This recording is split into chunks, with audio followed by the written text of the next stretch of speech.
Map of Africa. A proper map of Africa does not have these artificial borders.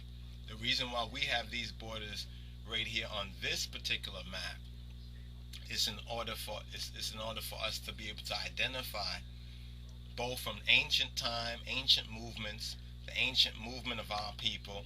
Once we reach Africa after 70, roughly we reach Africa before 70 AD. Some of the remnants reach Africa before 70 AD, and some of the remnants reached after 70 AD. Some of them linked up, and others were not able to link up. And now once we went beyond the river of Ethiopia, what Zephaniah chapter 3 verse 9 and 10 speaks about, beyond the rivers of Ethiopia, very important verse right there, beyond the rivers. Now the river of Ethiopia is clearly what's called the Abai, or the Nile River.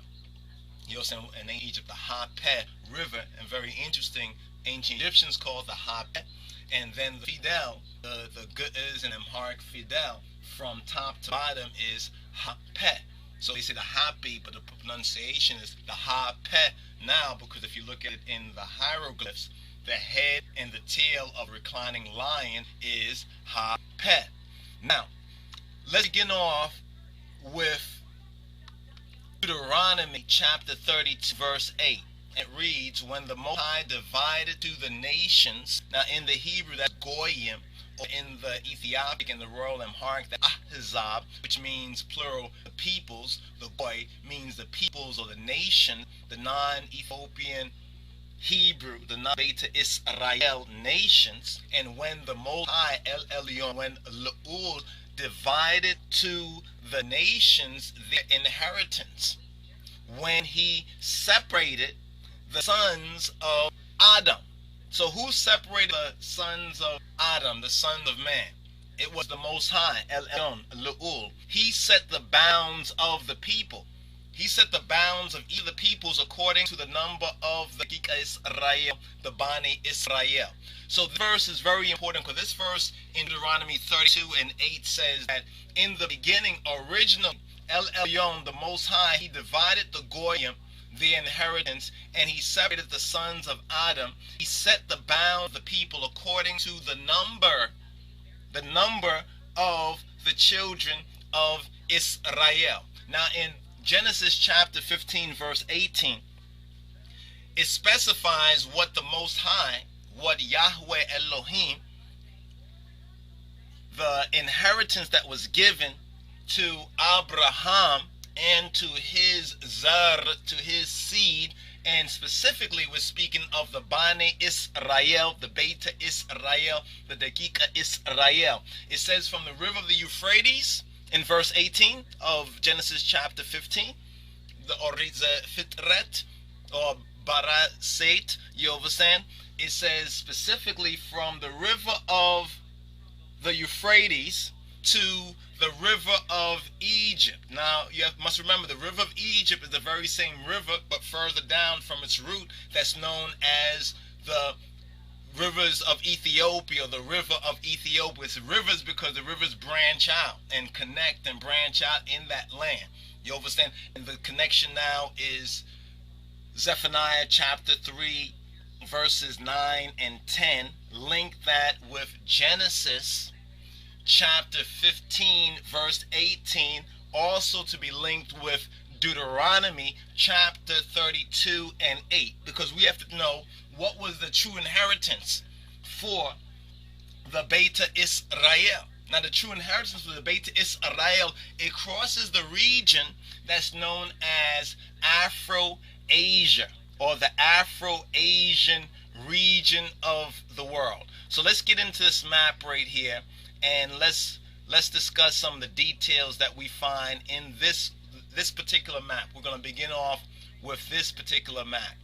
Now there's a subscription at the bottom of the map, and let's just touch on that for a moment. It's very small. It's very small, but let's see if we can read it.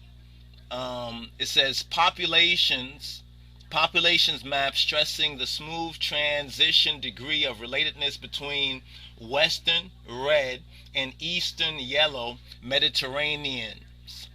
African areas are green, show the populations related to populations related. I don't know if that's related right there, or something about defined to Greeks live, or something about the Greeks. It says right there the populations. So it's very small, we cannot read it in detail, but while we have used this particular map, let's bring it up a little bit larger. Let's go to right there. Now this is very interesting. Now just meditate on this map, and some of the names should be clear of the places. We're going to focus on the Afro-Asia region of this map. Now you see Saudi Arabia, you see the Horn of Africa, you see where Ethiopia is. Above there in the green it says Ahmara, and then above that it says Ormo. Now over in the Sudan bordered region it says Nubians. You understand? Nubians, also Ethiopians. They were called Ethiopians as well as Nubians. Those were two interchangeable names. You understand? Europeans later on tried to distinguish one group from the next, but if you look at the genealogy chart, you'll see that Nob and Nuba was a son of Cush, you understand, and therefore a son of Ethiopis or Tobiah, and there's the link right there. But now let's go to the Israel region. The Israel region is very interesting because you'll see at the north it says Ashkenazi Jew. Now near the south it says non-Ashkenazi Jew. So the southern part of Judah at this particular time were the non-Ashkenazi Jews. Now the non-Ashkenazi Jews are those who we call Ethiopian Hebrews. The Jews who currently, so-called Jews who currently rule the state of Jezreel, so-called Israel, are mostly majority Ashkenazi Jew. You know what I'm saying? Ashkenazi Jew. That's who they are. You know what I'm saying? This is why the big controversy about whether the BEYTE Israel, the Falashin of Ethiopia, whether they really truly are real Jews or blood Jews, or did they convert, or did some Jew make them Jew at some time, and juju beads and all that kind of nonsense. But this map clearly is very useful because it shows that the north, remember when we spoke in the video and taught on the 10 tribes of Israel, you understand, that were destroyed, the 10 tribes that went into captivity, and how that region was repeopled and repopulated?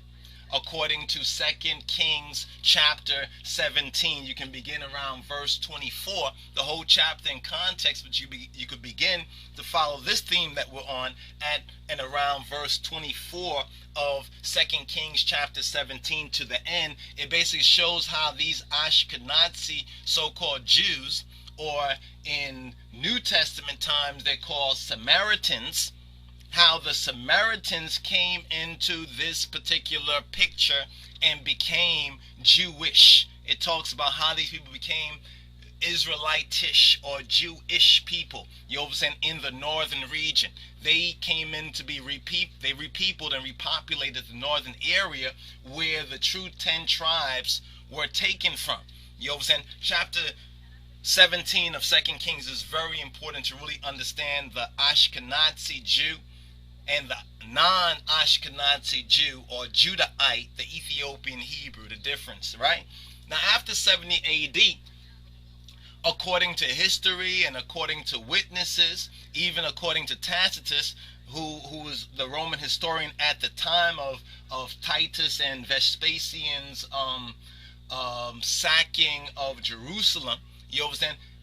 Tacitus says that the Jews that he encountered, speaking of the non-Ashkenazi Judahites, they basically were indistinguishable from Ethiopians. In other words, he considered that the Jews or the Judahites were a tribe of the Ethiopians. This is in Tacitus, the Roman historian. You can check it out. That's evidence from that day and time. That's a witness from that day and time. Josephus, in his Antiquity of the Jews, he also speaks about how a remnant came out around 70 AD and fled into Africa.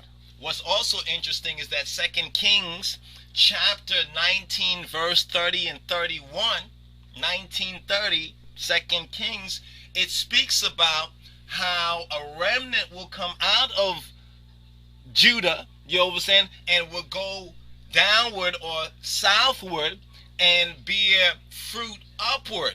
You understand? So when we put the scriptures in the chronological order, in the prophetic order, we basically can retrace through connecting with the history that we find available. We can prove that what the Bible is saying is correct. The prophecy of the Bible and history of the Bible is scientific and accurate.